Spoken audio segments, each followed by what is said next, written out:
Hello everyone and welcome back to another easy way video where I'm going to teach you how to fix Windows 11 or Windows 10 keeps freezing and lagging randomly. Well, this can be a disk problem, so you have to go to the folder here, the documents option, and you have to go to your drives, and you have to right click, properties, and you have to go to tools, and you have to select the um, error comparison.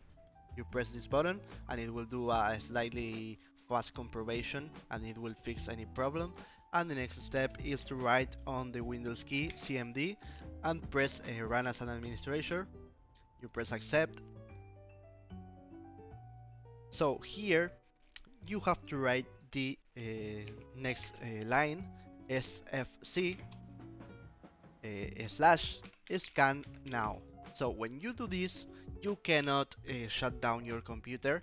It can take a little bit, but this will check for errors on your disk and will try to fix them.